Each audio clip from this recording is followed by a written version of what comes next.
The fluorescent lights of the Metropolitan Correctional Center processing room cast harsh shadows across the concrete walls as Officer Janet Rodriguez prepared for another routine intake. 23 years on the job had taught her to expect the unexpected, but nothing could have prepared her for what she was about to discover. The woman standing before her looked utterly ordinary, perhaps too ordinary, with graying blonde hair pulled back in a simple ponytail and clothes that suggested suburban normalcy rather than criminal activity. Before we jump back in, tell us where you're tuning in from, and if this story touches you, make sure you're subscribed, because tomorrow I've saved something extra special for you. Arms out, feet apart, Janet instructed, her voice carrying the practiced neutrality of someone who had processed thousands of inmates. The woman complied without protest, her movements precise and economical. There was something unsettling about her compliance, not the nervous cooperation of first-time offenders or the sullen resistance of repeat criminals, but a calm acceptance that spoke of someone familiar with procedure. As Janet began the preliminary pat-down, she noticed the woman's physique beneath the loose-fitting clothes. This wasn't the soft body of a middle-aged suburban housewife. Muscles coiled beneath the skin with a density that spoke of years of intensive training. The woman's breathing remained steady, almost meditative, as Janet's hands moved professionally across her body, checking for contraband. "Name?" Janet asked, though she already had the intake form. "Rebecca Thompson," the woman replied, her voice carrying a slight accent that Janet couldn't quite place. Not quite American, not quite European, something that had been carefully neutralized over years of practice. "I wonder where you're watching this story unfold from today. Perhaps you're in a bustling metropolis like Chicago or Los Angeles, where stories of hidden identities are as common as morning coffee. Maybe you're in a quiet town in the heartland, where everyone thinks they know their neighbors until something like this happens. Or you could be viewing from overseas, where similar tales of concealed pasts play out in different languages, but with the same human drama. Wherever you are, I'm certain you've wondered about the secrets people carry, but rarely do those. Secrets involve numbers quite like these. The intake form listed Rebecca Thompson as a 52-year-old financial consultant arrested on charges of computer fraud and identity theft. The details were sparse: a federal investigation, encrypted files, suspicious international transfers. Nothing that would distinguish her from dozens of white-collar criminals who passed through these walls each month.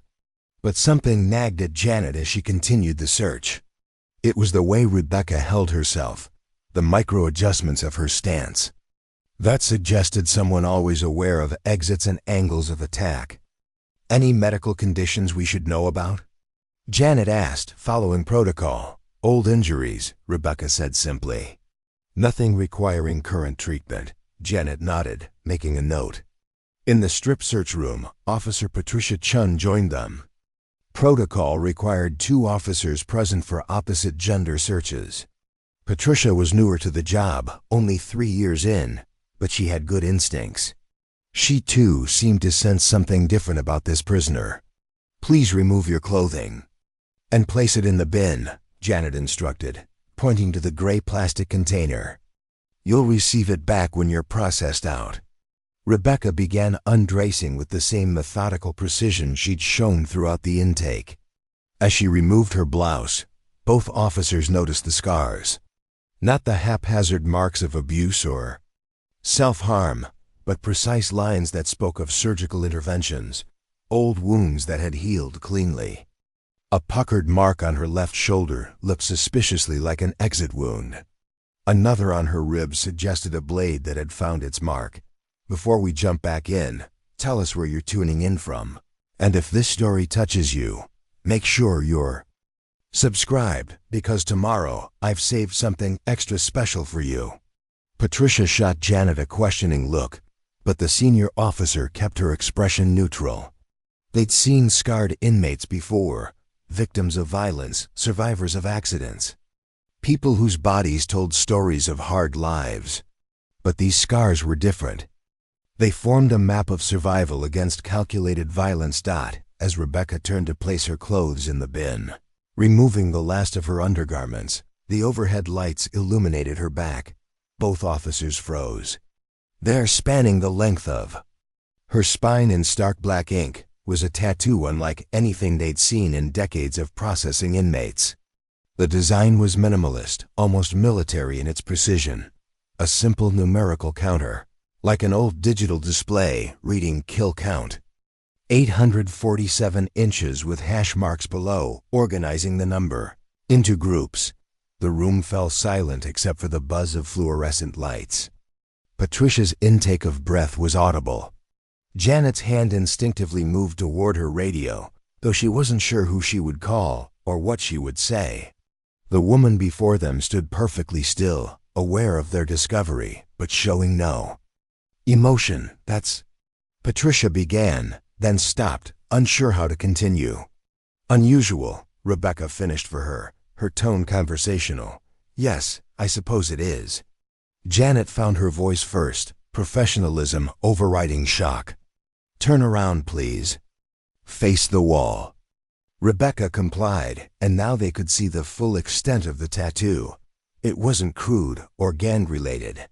The lettering was precise, almost technical in its execution. Below the main count, smaller text in what looked like Cyrillic script ran in neat rows. Dates, perhaps, or locations. The tattoo had been added to over time. Janet could see the slight variations in ink density that suggested different sessions, different artists, different chapters of whatever dark story this represented. We need to document this, Janet said, reaching for the camera used to photograph identifying marks. Her hands were steady despite the implications racing through her mind. 847. The number seemed impossible, absurd even.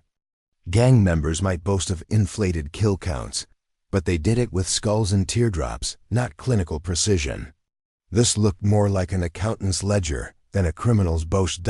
As Janet photographed the tattoo from multiple angles, Patricia continued the search, checking for additional contraband or weapons. Her movements were more careful now, as if she was handling something dangerous rather than a compliant middle-aged woman. She found more scars, a long-healed gash across the abdomen, what looked like old shrapnel wounds on the left thigh, the telltale marks of restraints on wrists and ankles that had been worn long enough to leave permanent impressions. Squat and cough, Patricia instructed, her voice slightly higher than normal. Rebecca complied with the humiliating but necessary procedure without comment. Nothing fell out. No drugs, no weapons, no contraband of any kind.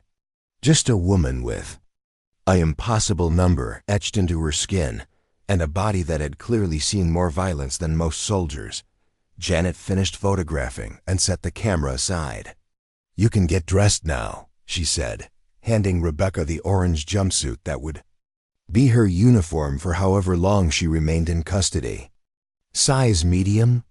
That's fine, Rebecca said, accepting the garment. As she dressed, she moved with the same efficiency, seemingly unbothered by the tension that had transformed the room. The jumpsuit hung loose on her frame, disguising the athletic build underneath, making her look like any other federal prisoner awaiting trial.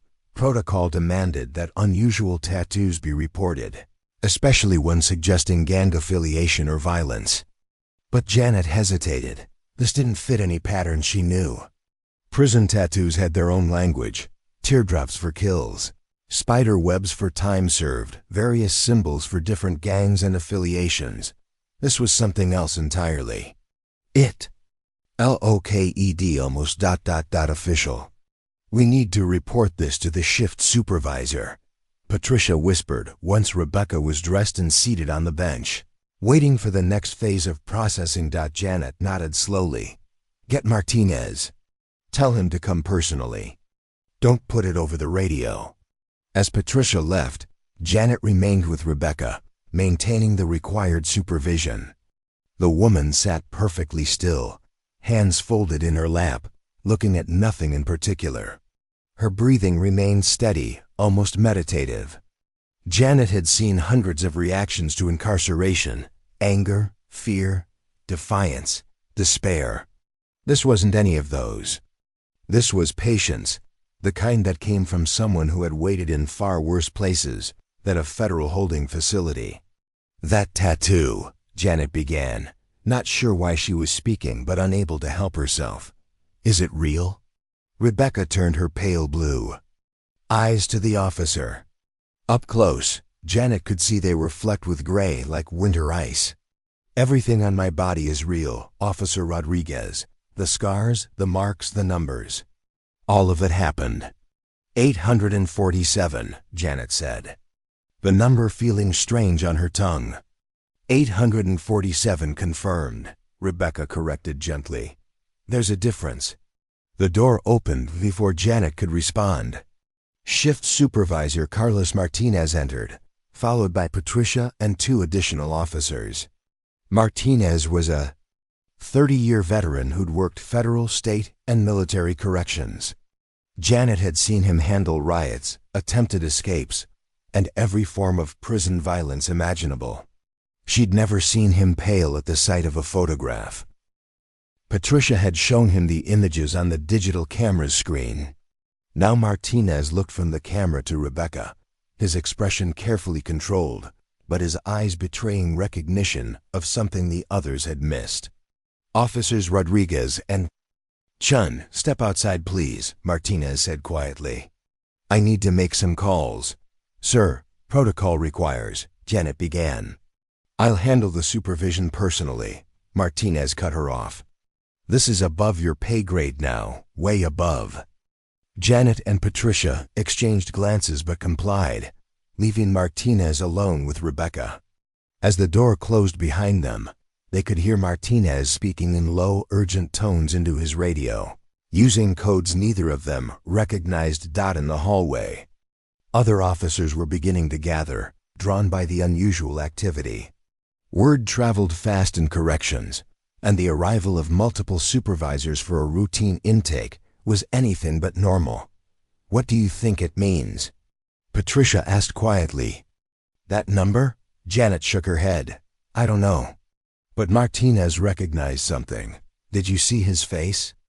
Through the reinforced window, they could see Martinez standing at a respectful distance from Rebecca, who remained seated and calm. Whatever calls he was making had escalated quickly. Within minutes, more senior officials began arriving. The facility administrator, the head of security, people in suits who didn't introduce themselves, but whose credentials opened every door. The processing area was cleared of other inmates and staff. Yellow tape appeared, cordoning off the section like a crime scene. Janet and Patricia found themselves giving statements to serious-faced investigators who asked detailed questions about every aspect of the intake, particularly Rebecca's demeanor and exact words. "Did she threaten anyone?" one investigator asked. "No," Janet replied. "She was completely cooperative, almost professionally so." "What do you mean by that?" Janet struggled to articulate the feeling, like she'd been through this before. "Not arrest necessarily, but procedure. Security protocols." She knew exactly how to move, where to stand, how to comply without being told twice. The investigator made notes, his expression giving nothing away. Around them, the facility buzzed with activity. Additional security cameras were being installed. Federal marshals had arrived, their presence suggesting this had escalated far beyond a simple fraud case. 3 hours into what should have been a routine intake, Janet was approached by a woman in a Navy suit who introduced herself only as Agent Cooper from Washington. No agency specified, no credentials displayed beyond what was necessary to establish authority.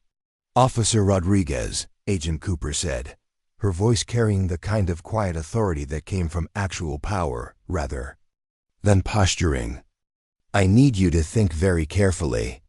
Did Ms. Thompson say anything else about the tattoo? Any details about when or where it was done?" "No, ma'am. Just that it was real, and that it represented confirmed incidents." Her exact words, please.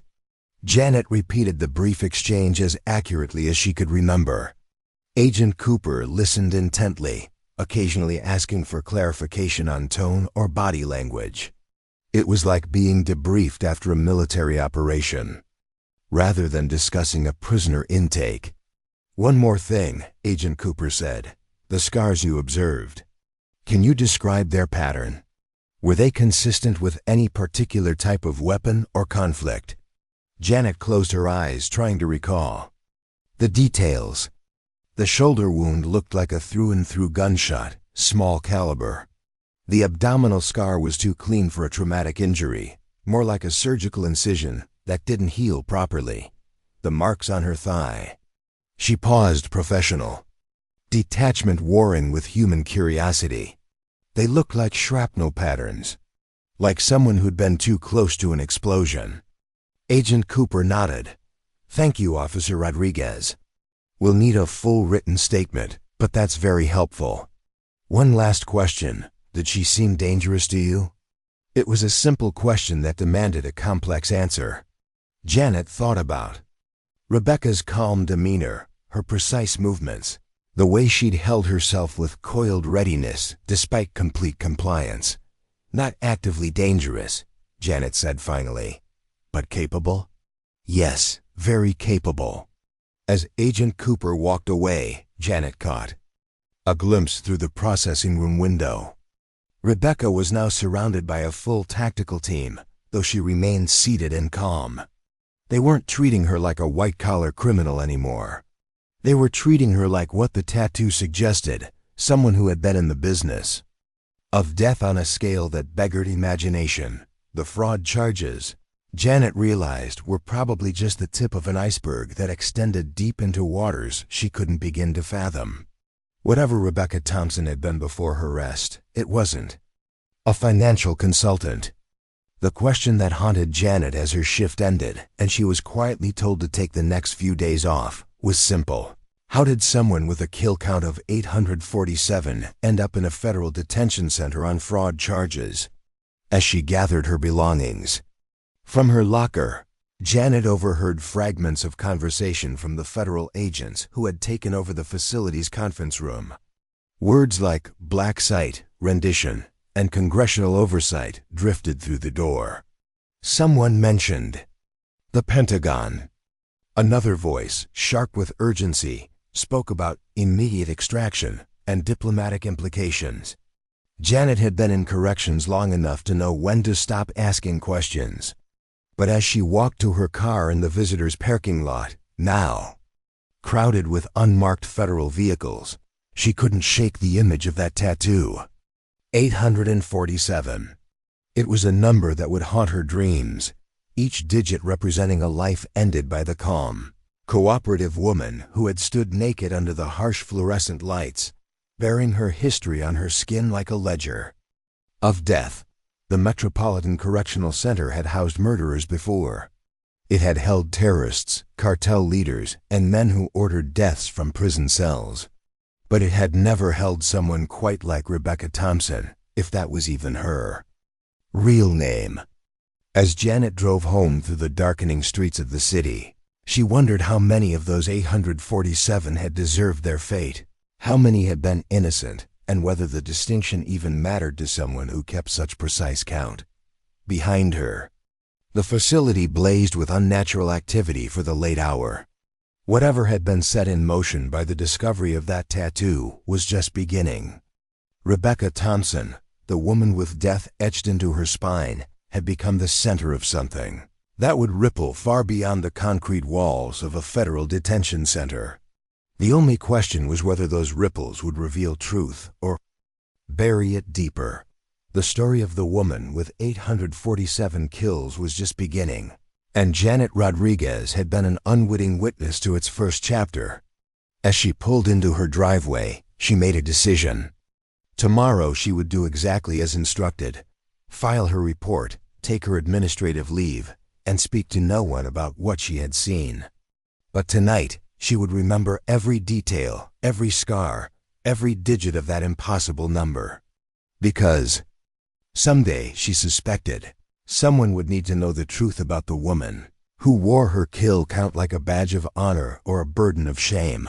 The fluorescent lights of the processing room had revealed more than just a tattoo. They had illuminated a shadow world where people like Rebecca Thompson operated, where death was tallied with bureaucratic precision, and where the line between hero and monster was drawn in blood and counted in bodies. 847. Times over. The secure conference room at the Metropolitan Correctional Center had been transformed into a makeshift command post within hours of the tattoo's discovery. Agent Cooper sat across from Rebecca Thompson, now shackled to a metal table that had been bolted to the floor specifically for this interrogation. Between them lay a manila folder that Cooper had yet to open, its contents known only to those with the highest security clearances. "Miss Thompson," Cooper began, her voice steady despite the weight of what she was about to discuss. Or should I say Major Natasha Volkov? For the first time since her arrest, Rebecca, Natasha, showed a flicker of emotion. Not surprise. Exactly, but perhaps relief. The mask she'd worn for 15 years in suburban Minneapolis was finally unnecessary. "It's been a long time since anyone called me that," she admitted, her accent subtly shifting, allowing traces of her Russian origins to surface. "I assume you've verified the biometrics?" Cooper nodded. "Fingerprints were a match once we ran them through the classified database. The facial recognition took longer. You've had excellent work done. But bones don't lie, and neither does DNA from a blood sample taken in Chechnya in 1999. "Ah," Natasha said softly, "you found the old records. We found more than that." Cooper opened the folder, revealing satellite photographs, military documentation, and intelligence reports spanning 3 decades. "We found the ghost everyone thought died in Syria in 2011. The woman who single-handedly eliminated an entire terrorist cell in Pakistan. The operative who prevented a nuclear weapon from leaving Ukraine. The assassin who..." "Soldier," Natasha corrected firmly. "I was a soldier. Everything I did was under orders, with authorization, serving my country." "Which country?" Cooper asked. "Because our records show you've worked for at least 4 different governments over the past 30 years. Natasha's lips curved in what might have been a smile. "The lines blur after a while, Agent Cooper. Enemies become allies. Allies become enemies. The only constant is the mission." Cooper pulled out a photograph, a younger Natasha in Russian military uniform, standing with a unit of Spetsnaz operators. "Tell me about the tattoo." "It started as a joke," Natasha said, studying her younger self in the photo. "My unit commander in Chechnya, Colonel Dmitry Volkov, my late husband, said I needed to keep better records for my performance reviews. 'How can I recommend you for promotion if you don't document your achievements?' he used to say." Her voice carried a note of long-buried grief. "After he died in the apartment bombings in '99, I started keeping count for him. And it became something more," Cooper observed. "It became everything." Natasha's eyes grew distant. "Each number was a mission completed, a threat eliminated. A life taken in service of ... something. At first, it was for Russia. Then, after the betrayal in Grozny, it was for whoever would let me continue the only work I knew. CIA, Mossad, MI6. They all had targets that needed to be eliminated quietly, professionally, without diplomatic incidents." Cooper leaned forward. "The betrayal in Grozny, that's when you were burned by the FSB. Burned, shot, left for dead. And declared a traitor," Natasha confirmed. "All because I refused to execute a classroom full of children to get to one terrorist. Apparently, that level of collateral damage was acceptable to my superiors. It wasn't to me. So you went freelance." "I went where I could do the most good with the skills I had." Natasha's voice hardened. "Every number on my back represents someone who deserved to die. Terrorists, war criminals, arms dealers selling to the highest bidder.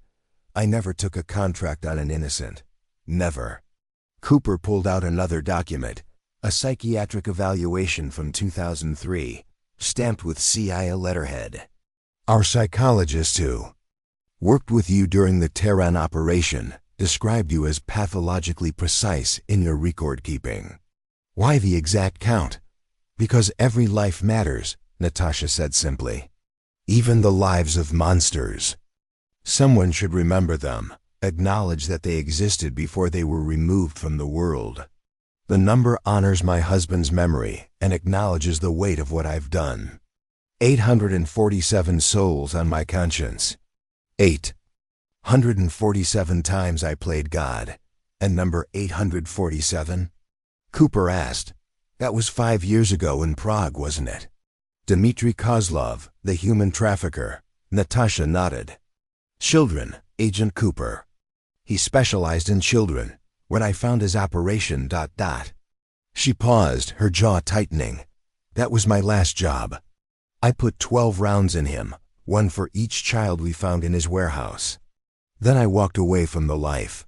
To become Rebecca Thompson, financial consultant in Minneapolis?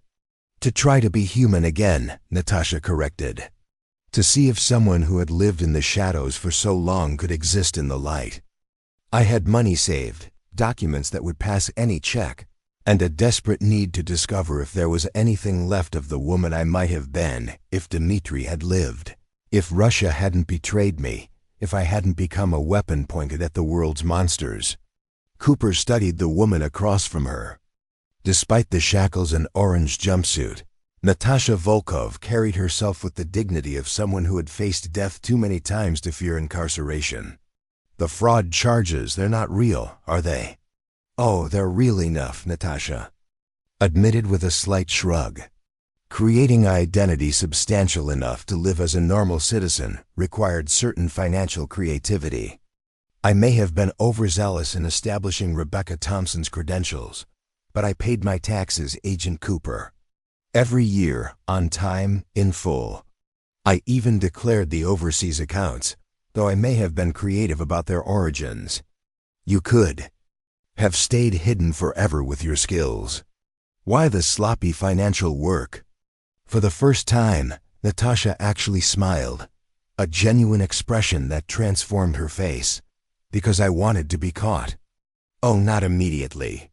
I wanted my 5 years of peace, my attempt at normalcy. But I always knew this day would come. You can't wash that much blood off your hands and pretend to be a suburban financial advisor forever. The fraud charges were my exit strategy, serious enough to bring me in, minor enough to avoid immediate federal attention. I didn't expect Officer Rodriguez to be quite so thorough. Cooper closed the folder. You know, I have to ask, are there any ongoing operations we should know about? Any last contracts, sleeping agents, hidden weapons? I've been retired for 5 years, Natasha said. The only thing I've killed in that time was my neighbor's rosebush, accidentally, with too much fertilizer. Margaret was furious. Despite herself, Cooper found her lips twitching toward a smile. The director is flying in from Washington. There are decisions to be made about your status. Let me guess, Natasha said. Option 1. Prosecute me for the financial crimes. Hope the media never discovers who I really am, and try to pretend. One of the world's most efficient killers hasn't been living in Minnesota. Option 2. Disappear me to a black site and throw away the key. Option 3. Try to bring me back into the fold, because there's some new threat that requires my particular skills. You've done this before. 3 times with 3 different agencies. Natasha's expression grew serious. I'm 52 years old, Agent Cooper. The reflexes aren't what they were. The scars ache when it rains. I wake up at night seeing the faces of all 847, even though I know each one deserved their fate. I'm tired of being a weapon. I just want to be Rebecca Thompson, even if she has to serve time for financial fraud. Cooper's phone buzzed. She glanced at it, her expression tightening. The director's here, along with representatives from CIA, NSA, and others. Others usually means people who don't officially exist, Natasha observed. Like I didn't for so many years. As Cooper stood to leave, Natasha spoke again. Agent Cooper? The officers who processed me, Rodriguez and Chun, they're good people. Make sure this doesn't hurt their careers. They were just doing their jobs. I'll make sure of it, Cooper promised. The next several hours passed in a blur of meetings, negotiations, and decisions made at levels far above a simple federal detention center. Natasha remained in the interrogation room, switching between different agencies' representatives, each trying to determine what to do with the woman who had been one of the world's most lethal assets. The CIA wanted to debrief her about operations spanning 3 continents. The NSA had questions about intelligence networks she'd accessed. The FBI wanted to know about any domestic contacts. And through it all, Natasha answered with the same precise honesty she'd brought to keeping count of her kills. It was near midnight when Director Harrison himself entered the room. A tall man with silver hair and eyes that had seen too much. He dismissed the guards and sat across from Natasha without ceremony. "I've read your file," he said simply. "All of it. Even the parts that were supposed to be destroyed." "And your conclusion?" Harrison pulled out a tablet, showing news footage from various global incidents over the past 3 decades. The bombing prevented in London, 2003, that was you. The nuclear materials that never made it out of Kazakhstan. The terrorist cell in Hamburg that simply vanished before they could execute their plan. Operation Blackwater in Syria, where 43 aid workers were rescued from certain death. He set the tablet down. "By our count, your actions have saved approximately 12,000 innocent lives. Saved by killing 847 guilty ones," Natasha said quietly. "The mathematics of death." "The arithmetic of necessity," Harrison corrected. "Every intelligence agency in the world has people like you, Major Volkov. The difference is, most of them enjoy it. Your psychiatric evaluations show someone who took no pleasure in the work, who maintained their humanity despite everything. Is that supposed to absolve me?" "No, but it does present us with a unique situation." Harrison leaned back. The fraud charges could disappear. Rebecca Thompson could receive a suspended sentence, some community service, and return to her life in Minneapolis. In exchange. "There's always an exchange," Natasha said wearily. "We want your knowledge. Not your skills. You're right that you've earned your retirement. But there are training programs, psychological protocols for operatives, insights into terrorist networks that only someone with your experience could provide.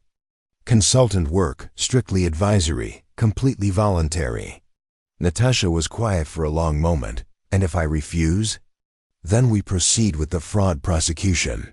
You'll serve perhaps 18 months in minimum security, be released, and presumably disappear again with a new identity we'll pretend we can't track." "You're giving me a choice?" "You've earned that much at least." Harrison stood. "Take the night to think about it. We'll need an answer by morning." As he reached the door, Natasha spoke. "Director Harrison?" The count stopped at 847. "Whatever." "You're really asking. I won't add to that number." "Not for any reason." "Understood," Harrison said, and respected. The night passed slowly in the isolation cell they'd prepared for her, not as punishment, but for her own protection. Word had already leaked, as it always did, that someone significant was in custody. Natasha lay on the narrow bunk, staring at the ceiling, thinking about this strange journey that had brought her here. From a young woman in love with a Spetsnaz colonel, to the grieving widow who channeled her rage into perfecting the art of death. From Russia's most efficient killer to a freelance operative working for the highest bidder, always with the caveat that the target deserved their fate. From the shadows of a dozen conflicts to a suburb in Minneapolis, where her biggest concern had been keeping her lawn green and attending neighborhood watch meetings, she thought about Margaret, her neighbor, who would be wondering why Rebecca hadn't shown up for their weekly coffee. About the teenager she'd tutored in mathematics, using the same precise thinking that had once calculated firing angles and explosive yields. About the life she'd built, imperfect and built on lies, but more real than anything she'd experienced. Since Dimitri's death. When morning came, Natasha had made her decision. Agent Cooper arrived with coffee and a change of clothes, not prison orange, but a simple business suit. The message was clear. The choice was truly hers.